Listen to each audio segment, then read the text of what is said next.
throb after another. Known for his role on Friday Night Lights and here to talk about his latest movie, The Bang Bang Club, please welcome the wonderful Taylor Kitsch.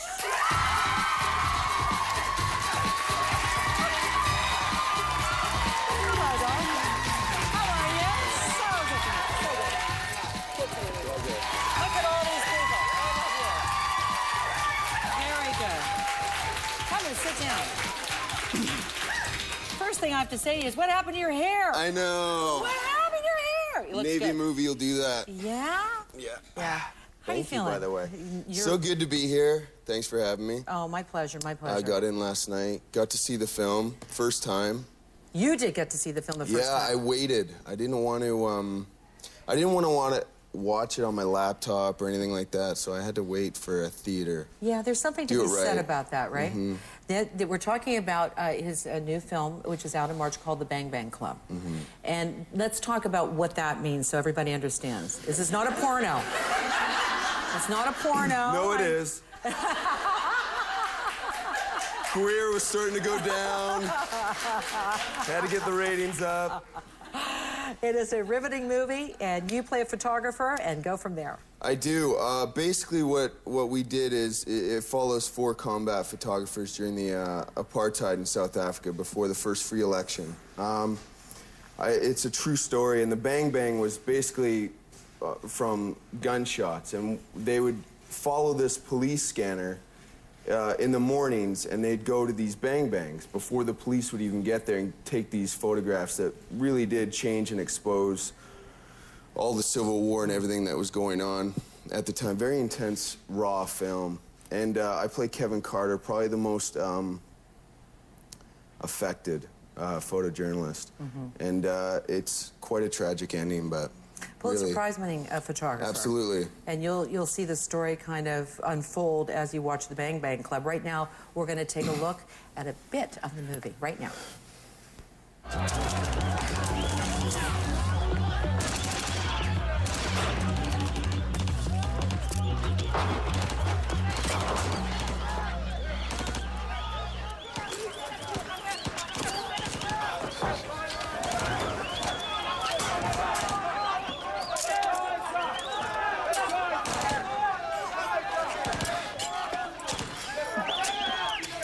Unbelievable.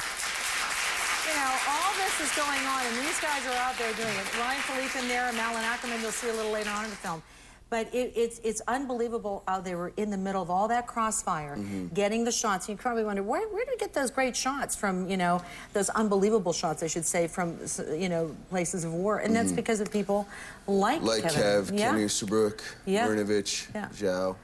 And I was very impressed with your South African accent. Thank you. You want to give us a little bit of... No, I don't. Nope. No, I thought, wow. I think, too, he's very emotional, and he gets... he's very up and down, very high, very low, and he's the guy. He's quite the heartbeat of the 4 guys. As he goes, I think the Bang Bang went. And he would be the guy, basically... when they're coming out, like kids and the massacres, and we would be shooting in Tokoza, in Soweto, in Johannesburg, he would be the guy that would have to reason why all this would be happening. And so obviously he couldn't deal with it very well. He's a drug addicted, addicted to Mandrax, which is basically, well, addicted to a lot of things, but it's basically an animal tranquilizer. And it just puts you out for days at a time. He had night terrors. Craziness. Yeah, very affected by it. Thank goodness he had his friends around him to help him a lot. Did this take a toll on you personally? Absolutely, still does. I think just to see the film last night was a lot. It just took, I think, too, when 2 are still remaining of the 4 alive, and we had these guys on set every day, and you're playing someone that's left such a mark within, obviously, South Africa, but with his picture in the Sudan, and just, you want to do it justice. You do everything you can to get there, so, and that gets all out of you. Well, it's interesting, too, when you have people that were friends of his watching over what you're doing, that puts extra pressure on, too. Yeah, to say the least. And also, this is a very different movie for you. This is a big stretch from other things that you've done. So you took this on, and I have to say, no disrespect to anybody else, this really is your movie. Thank you. It really is your movie. And it strikes you as an actor, so it was all in all a great experience, but you know after it still affects you that is a big deal. Okay, so now we talked about Kevin Carter and how, unbelievable he is. Let's talk about, if you don't mind, do you really know how to work a camera now that you've done this? Yeah, film camera, yep. Okay. Absolutely. So did you learn that would be so bad if I... Well, man, I'm putting myself on the spot. But we'd have to learn from, we'd literally be, there were film cameras in the late 80s, and they turned into the ones we're using now, basically, in the early 90s. But Kev had a Leica, an M6, and I had the record, by the way, where you're running and you're changing film while you're running, getting shot at. And that's in the film, but it's quite great. That's just to be able to... It's a great film. The Bang Bang Club is a great film. Now, like we were talking about Friday Night Lights, which, by the way, they kept moving the night. I thought, well, put it on Friday night for crying out loud. Makes sense. I know. It was on Friday and Tuesday and Monday.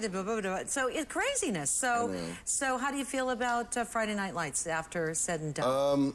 I think it was time to move on. Yeah. But I'll never forget playing that guy. I had so much fun. Were you a lot like him, Tim? Were you a lot like him? I think I was at his age. Yeah. I'm like 60 now, so. I have to do that movie.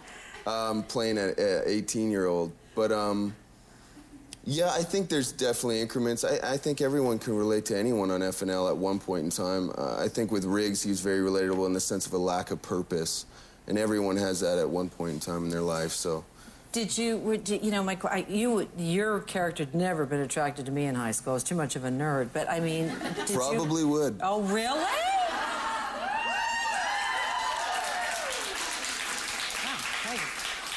But did you have luck with women in high school?